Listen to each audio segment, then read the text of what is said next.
Greetings everyone and welcome back to 365 Days of Prog. Today we'll be reviewing Legacy by the band Hypnos 69. Hi, my name's Naomi. I'm an avid progressive rock fan, but I'm a long ways from knowing all the prog albums out there. But this year, I'm gonna give it a try. This is 365 Days of Prog. Luckily, I am well aware that most of my viewers on this channel are just young kids that make fun of each and every small tidbit that I say, so fortunately I will be able to say Hypnos 69 for the rest of this video, but I probably will just refer to them as Hypnos as a whole. Anyway, here's some of my favorite bits from this album.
So if there's something that doesn't really happen that often nowadays on the series, it's getting instances of firsts. And what I mean by that? Well, something first of a unique kind. Much like Jethro Tull was the first band to reach 5 albums to be featured on the list, or like Touch's self-titled album being the first 10 out of 10 rating on the list, or for that matter, Anchor Shispa by Koenji Hayake being the first ever Zool album on the list, and honestly the first ever Zool album that I listened to. And well, today's album also happens to be a first of its kind, and you might be asking yourself, what type of first is this one?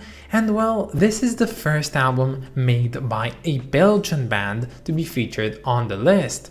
Now you're probably asking yourself, why is it such an important thing to be the first one featured from Belgium? And well, when it comes to European countries, it seems like we're ticking off one by one very quickly on this list, and finding a new country on this list so far into the series definitely means something. So with that out of the way, let's finally get acquainted with today's album called Legacy by the band Hypnos 69, which also happens to be their 5th studio album. So Hypnos 69 formed back in 1994 as a psych rock band that aimed to pay homage to the psychedelic rock bands of the 60s and 70s. Their name derives from the name of the Greek god of sleep and subconsciousness, of course being Hypnos, and 69 is supposed to represent some sort of balance and equilibrium because of the shape of the number. But honestly, when I think of the number 69, I can also think of the fact that these guys are trying to reference and pay homage to the psychedelic bands of the 60s and 70s, and it's some sort of a reference to the year of 1969, which has some of the most interesting psychedelic rock albums to its name. So the band's first LP saw the light of day in the year of 2000, and they've been releasing albums pretty much steadily up until 2010, when unfortunately in 2012 the band decided that they would break up, and it doesn't seem like there's any signs of reforming anytime soon. But in their time in the spotlight, it seems like Hypnos 69 were able to somewhat revive this psychedelic rock scene and make it viable again for newcomers of the genre, and that is most prevalent when I've heard something that follows the lines that whenever Hypnos would go on and perform a show, the venue would immediately want them to come back because the shows were so grandiose and so well received by the masses. And honestly, after being being exposed to today's album called Legacy, I can truly understand where they're coming from. And you know, honestly, a lot of the times I get people in the live streams or down in the comments telling me that there are certain albums that I'm reviewing that aren't prog, albums such as jazz fusion albums or like Pink Floyd with their space rock sounds. And honestly, you know what, despite this series being called 365 Days of Prog, I find that if an album manages to somewhat fill in the niche that I need for progressive music, I can see it as a fitting inclusion for this list. And while I would classify today's album as being just pure psychedelic rock, I still don't find any reason not to include it on the list, as I do find the fact that it fulfills the same need that I have with progressive rock music. And the reason that I'm saying this in the first place is because I do believe that today's album features one of the most sincerest forms of psychedelic rock that I've ever heard. Now notice as I say sincerest, and I really do mean that. This one, it's not space rock. I know that the two go together pretty much hand in hand in most of the cases, but this one doesn't feature any drone sounds of synth soundscapes or anything like that. It's just psychedelic and pure bombastic rock. And the second biggest part of this one being so sincere is the fact that there's really not that much of long improvised sections that aren't really thought through beforehand, but instead everything on here is well composed, meticulously composed, and well crafted. Now that is to say, I don't believe that improvisation doesn't have a part in this album. I do believe that a lot of its composition was probably made due to improvised pieces that were strewn together to create the final product.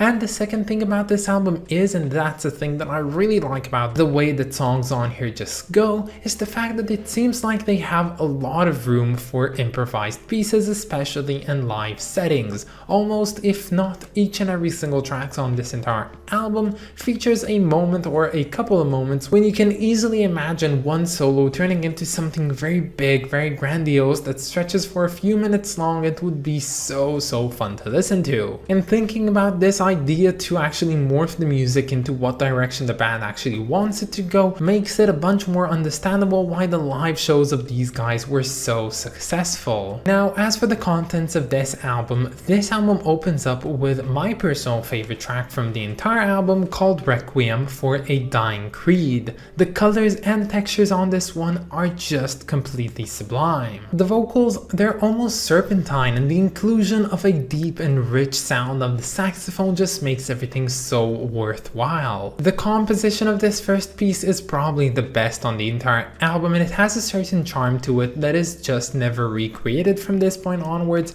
and I really can't quite place my finger on it.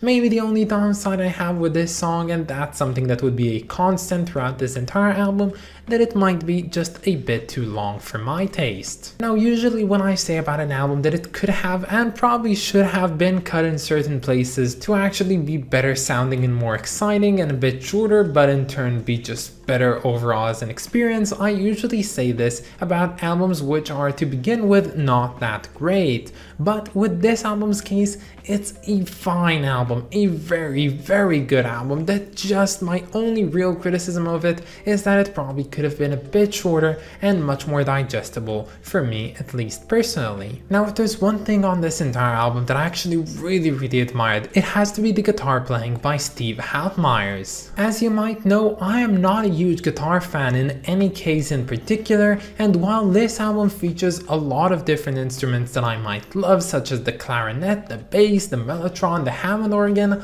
I couldn't help myself by finding the guitar on here as being the most impressive instrument on here, as well as just the one that leads the entire composition onwards. And the thing that I mostly liked about the guitar on here has to be the solos. Now, a good guitar solo is found abundantly nowadays, with a lot of very talented people knowing how to solo quite well, but the thing with the guitar solos on here is that it sounds like they've been plucked immediately straight off of the 60s and 70s guitarists. I can't really put my finger on it, but the sound is so true to form and it's such a great experience to go through. And this album, it plays like butter on toast. It's so flowing and it's so nice to listen to. And while at first I believed that this album really didn't have a lot to do with progressive rock and was mostly just tuning into the psych rock of the 60s and 70s, I soon realized that the band did have something to do with prog in the first place, and it actually comes in the track called The Empty Hourglass. Now I'm gonna play a clip for you all and you're gonna tell me if you recognize this from somewhere.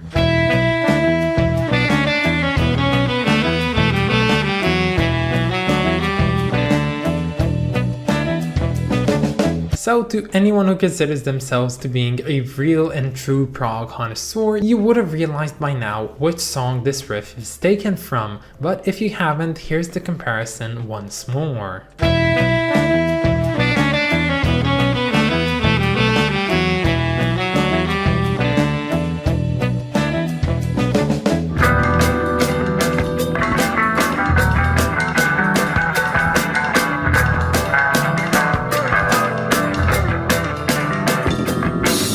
This bit taken right off of Yes's album Fragile is just a good one, and it's used throughout this song in particular, but always with some really long spaces between them, and each and every time the riff is played, it's only played twice and every time by a different instrument. I don't know why they chose to do it like this, but it also seems to spice things up a bit and never leave this sampled riff feeling a bit stale. And you know what? This would be a very good description of this entire album. It always finds a way to spice things up and make things not feel stale. And you know what? An album could maybe not be the best and well composed album ever, but if it just knows how to hype things up throughout its runtime, it's honestly elevated as being a better composition all in all. Now before arriving at the final stop of this album, we are featured with an album called Jerusalem. Now I was about to do this bit where I would actually film a clip of myself listening to this one in Jerusalem itself, because as it happened I actually visited Jerusalem for a friend's birthday that day,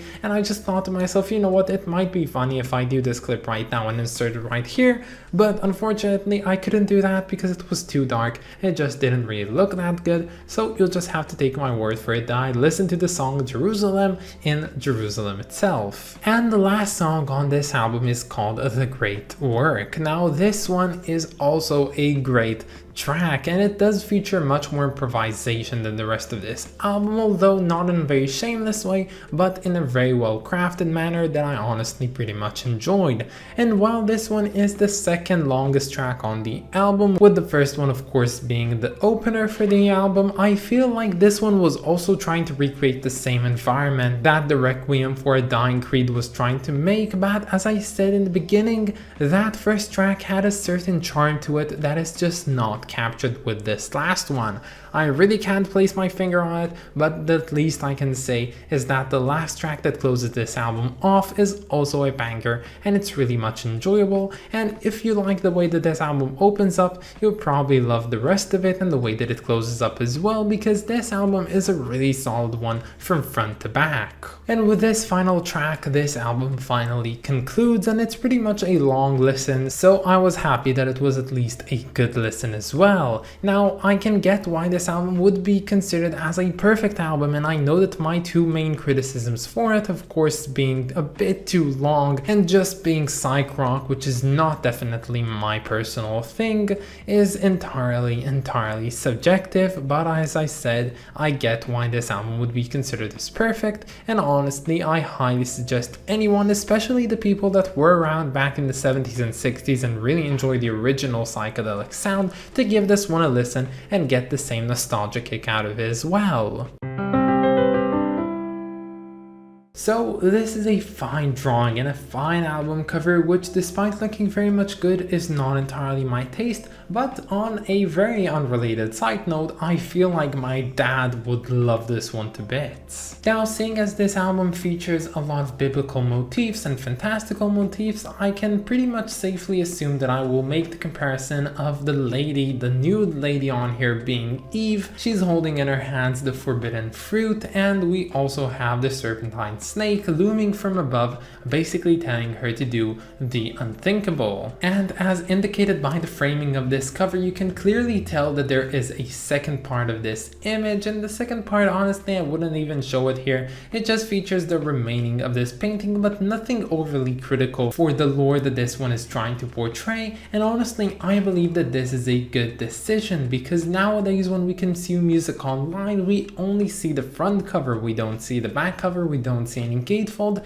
and if you have something very critical that is shown in one of those areas, most people would probably just not see it. And that's why you have to keep all your subjects and all of the main issues that your cover deals with in the front cover, which is exactly what's to be done on here. So all in all, with my personal subjective criticism toward this album, I still feel like it's a great album from front to back, and while it might not be as memorable as I would have wished it to be, I still do think that it gets a very deserving rating of 8 out of 10. But that's about it, guys. I hope that you enjoyed this video, and stay tuned for tomorrow because we're going to be listening to A Better Land by Brian Auger's Oblivion Express. I of course want to thank my lovely supporters over on Patreon, so thank you so much to Clay Wan, Wrist of Kings, and Lindsay Haycox. You guys are just the best, and if any of you want to support me over on Patreon, you can find the link down in the description or in my about page. But that's about it, guys. Have a wonderful day, and I'll catch you all tomorrow.